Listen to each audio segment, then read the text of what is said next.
Good morning, students. Dear students, in our previous session, we started our chapter Type of Economies. Dear student, in the previous sessions, we had done capitalist economy, we had done socialist economy, and we also did mixed economy. Dear student, in today's session we are going to do classification on the basis of level of development. Okay, on the basis of level of development we have two type of economies, developed economies and underdeveloped economies. In this session we are going to do these two economies with their meaning, characteristics and their differences. Okay student, so let us start with our today's topic. Our today's topic is developed economy. Dear student, you all are familiar with the concept of developed economy. In that, on the basis of level of development, our economy is divided into two categories. One is developed economy and the another one is underdeveloped economy, or we also known as developing economies. Dear student, the World Bank in its World Development Report 2013 has classified the various countries on the basis of per capita income of 2011 into three categories. Okay, keep in mind that World Bank every year publish the World Development Report. According to the 2013 World Development Report, World Bank divided all countries into three categories. First, low income countries. Okay, low income countries means countries which have per capita income of 1025 US dollar or less. Okay, the countries in which people have, okay, individual, when we talk about per capita it means per individual, when per capita income is less than or equal to $1025, it is simply known as low income countries. Okay, next, middle income countries with per capita income ranging between 1026 US dollar to 14,475 US dollar. Okay, dear student, the countries in which the per capita income is ranging between these values from $1026 to 14,474 for $475, it's simply known as middle income countries. Okay, now the question arising in your mind is, what is this per capita income? Per capita income means income of every individual in a country. This per capita income is calculated as total income of a country, total income of a country, total income divided by total population of a country. Okay, when you divide the total income of a country with the total population, you can get the value of per capita income.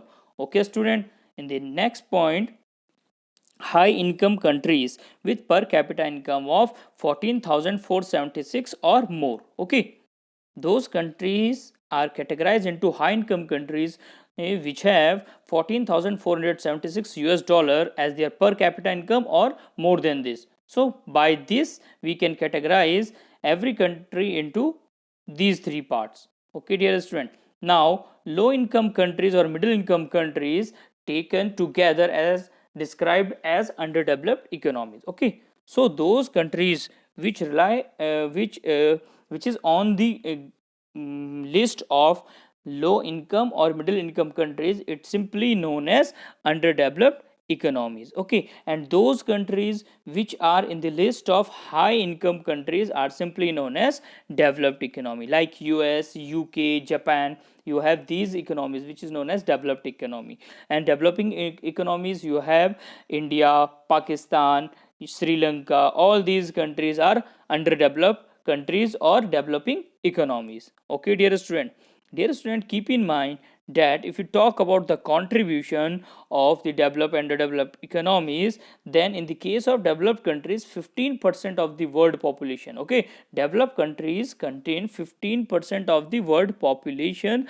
and 78% of the GNP, gross national product. Okay, 15% total world population and 78% of GNP.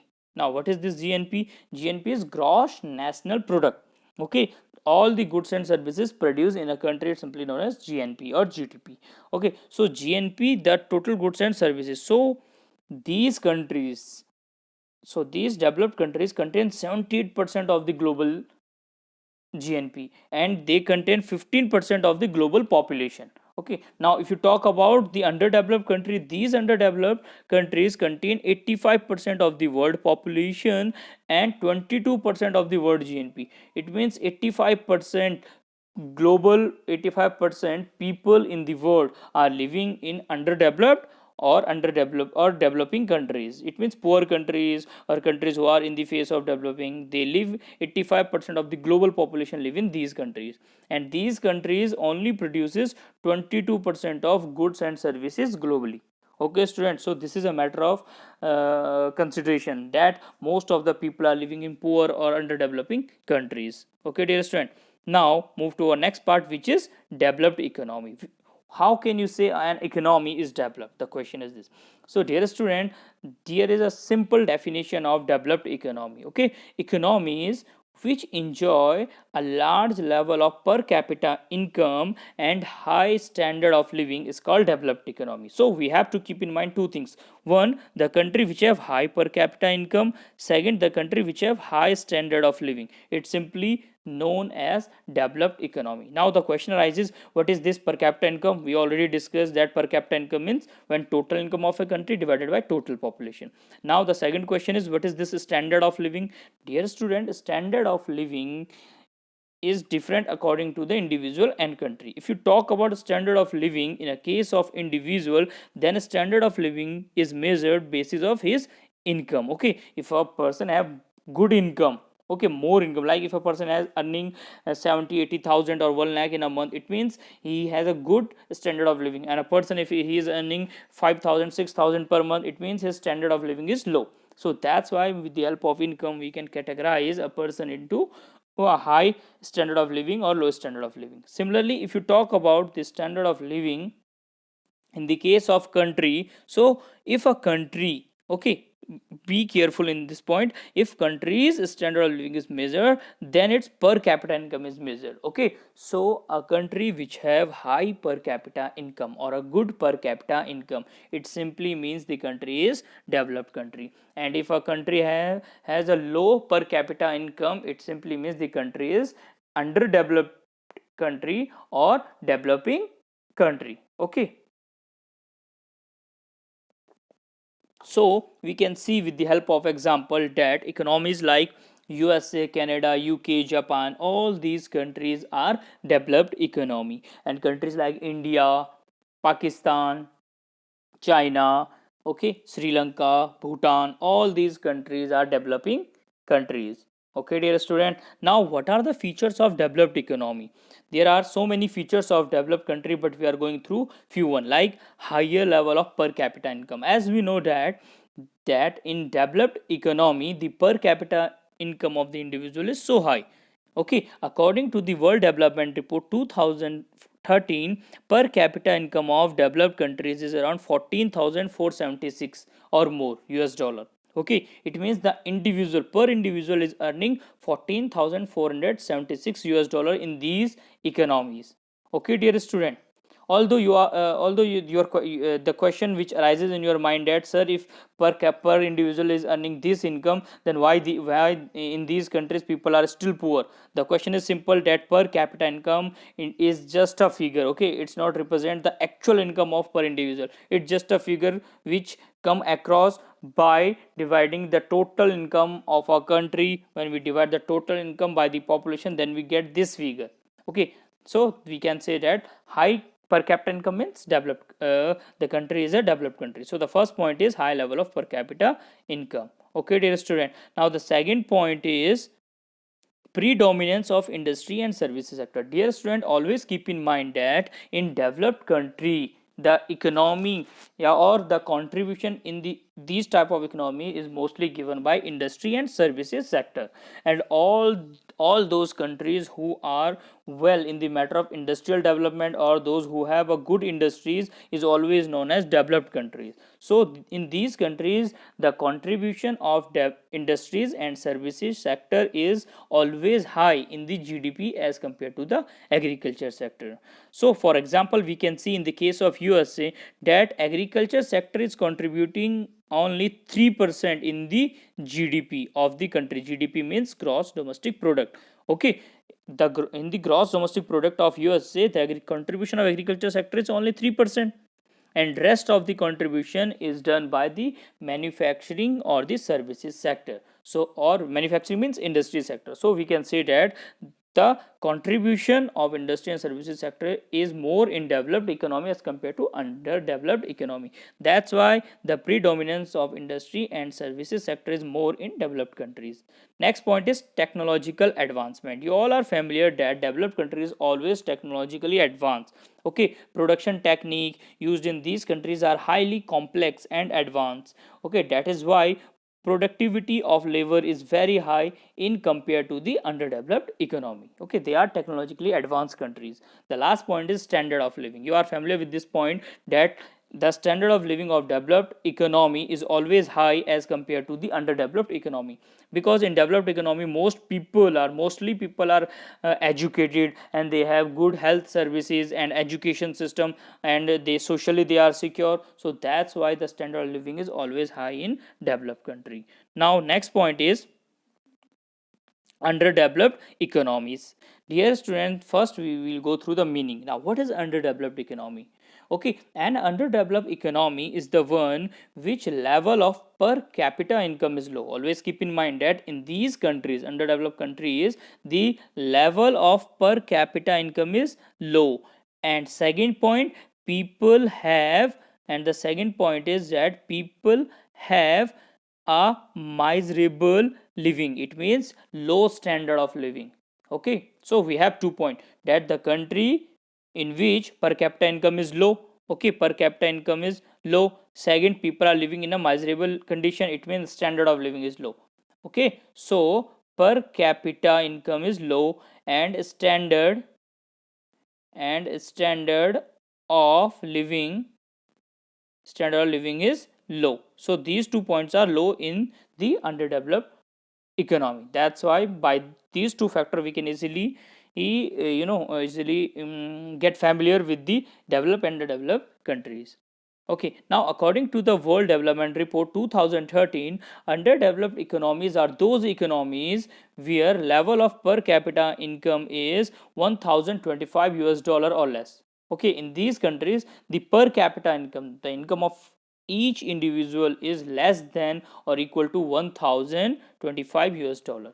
Okay, in such an economy, dear student, in these economy agriculture is one of the most or the major occupation of the people. Most of the people are engaged in agriculture work in these countries, and the contribution of services and manufacturing is low in these countries. That's why it is known as underdeveloped economy. And when the contribution of agriculture start decreasing, okay, keep in mind that when the contribution of agriculture started decreasing, it means agricultural contribution start decreasing, and the contribution of industry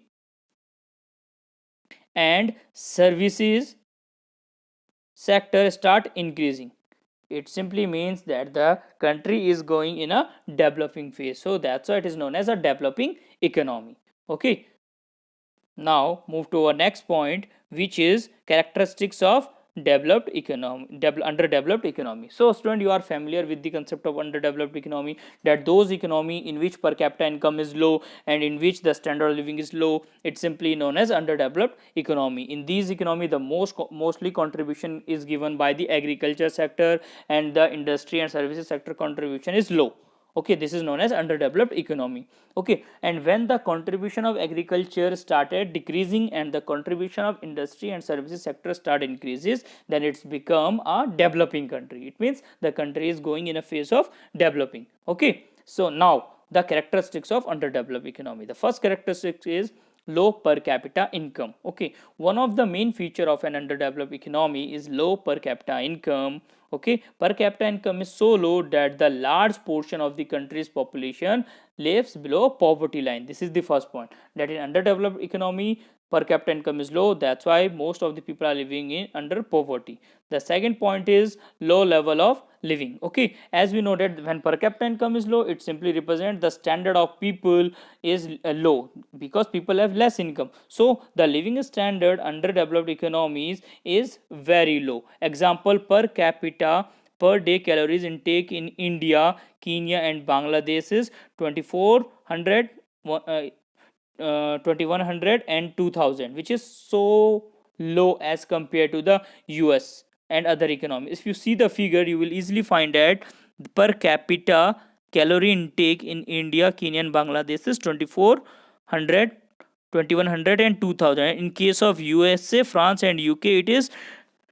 3642, 3593 and 3270, which is so much high as compared to these countries. So we can see with the help of calorie intake that the low level of living is in the underdeveloped economy. Next point is high growth rate of population. Dear student, in the underdeveloped economies, the developing economies, the growth rate of population is too high. Like in case of China and India, we can see that the growth rate of population is very high. Okay, this has been due to the fact that the medical facilities now available in these countries and have effectively brought down the mortality rate among all sections of the society, whereas the birth rate continues to be high.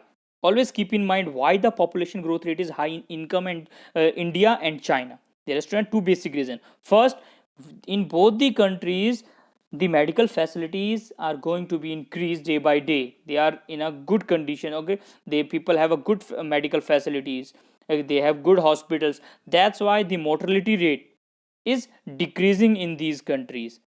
Mortality rate is decreasing and people have now the income level of the people is increasing day by day. They have a good hospitality facilities, they have a good hospitals and good medical facilities. That's why they are living. Okay, their the mortality rate, if you talk about mortality rate, okay, it's decreases and the fertility rate start increases. That's why the population in these countries start growing. Okay, so always keep in mind that mortality rate becomes down in these countries and the fertility rate start increases in these countries. That's why high growth of population.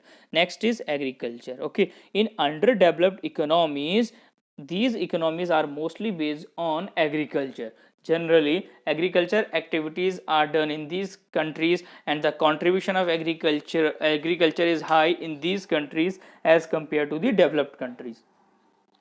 Okay, when the contribution of agriculture start decreasing in these countries and the contribution of industry and services sector start increases, then these countries become developed countries. Okay, dear student. So next move to our next point, which is unequal distribution of income. Unequal distribution of income simply means that the distribution of income is not equal as compared to the developed countries. That in the underdeveloped countries, if a person is rich, then he is rich. If a person is poor, then he is poor, and he continuously become poor and the rich continuously become richer. It means the distribution of income is not equal in these countries. Okay, in underdeveloped countries there exists widespread inequality in the distribution of income. A large part of the national income accrues to a smallest section of the society, while the largest population have to be satisfied with the smaller part of the income. For example, according to an estimate, the top 20% of India's population obtain 45.3% of the national income. Okay, so keep in mind, top 20% of the India population obtain 43% of the national income, whereas the poorest 20% of the people get only 8.1% of the national income. So you can see the difference. That, for example, if we have 100 people, then these 100 people, top 20 people are getting 45%, of the total property, and the below 20% people, or the lowest 20% people, getting 8.1% of the total income of property. So you can see the gap, you can see the huge gap, 45 and 8, the gap is too high. That's why we can see there is income inequality is too high in these countries. Next is problem of unemployment and underemployment. In these countries there is a widespread unemployment in these countries, okay, because of low availability of job, because of less development of industry and services sector. Mostly people are engaged in agriculture sector. So there are so many other factors which influence the unemployment, like rapid population growth, low rate of economic development, poor rate of capital formation, defective education system, and lack of investment opportunities. So these are the basic reasons for the unemployment in these countries. Okay, okay, dear student. Now, beside this, there exists a problem of underemployment on the large scale of underdeveloped countries. Under it, people are partially employed. In other words, they do not get full time jobs. Okay, it has been estimated that underdevelopment or unemployment taken together continues nearly 30% of the total workforce. Okay, dear student. So in these countries, mostly in underdeveloped countries, we find underdevelopment or unemployment. Next is low level of productivity. In these countries, in underdeveloped countries, the productivity of labor is very low, because in these countries we are using labor intensive technique as compared to the capital intensive technique. We are using more of labor as compared to less of the capital. That's why the low level of productivity is prevailed in these countries. Next is dualism found in underdeveloped economy. The term dualism implies the existence of two different segments in the economy. One segment of the economy is fully developed, and another segment of the economy is not fully developed, or they are poor, you can say that. So dualism, you can easily find dualism in these economies. So these are the properties. We have other properties also, like technological backwardness. In underdeveloped countries, people are using low level of technology, they are not upgraded to the modern technology, they are still using the poor technology, or the traditional technology of production and agriculture. So that's why they have technological backwardness. The next is underutilization of resources. The resources are not fully utilized in these countries. Like, if you see in the case of for example, 0.11% of the total water resources could be utilized in Africa, whereas it alone possesses 44% of the total water resources. Okay, hardly 14% of the total water resources in India are being utilized. Okay, only 14% of the total water resources, if you see. As a result, our agriculture and industry sectors have been adversely affected with this. So in these countries, or in these economies, the resources are underutilized. There is underutilization of resources, so we have to utilize the resources in a good or proper manner, or in an efficient manner, so that we increase our per capita income, we increase our standard of living. Okay, student. So these are the point of underdeveloped economies. These are the features. So now our chapter is going to finish in this point. Dear student, you can see the table where you find the difference between developed and underdeveloped economy, which I already mentioned you, which I already tell you. Now you can go through with these different points of difference between developed and underdeveloped economy. These are the basis, and these are the point which I already explained you. Okay, student. Now we finished our chapter in this point of time. Okay, type of economy is finished. Dear student, stay safe, stay healthy at home. Thank you, student.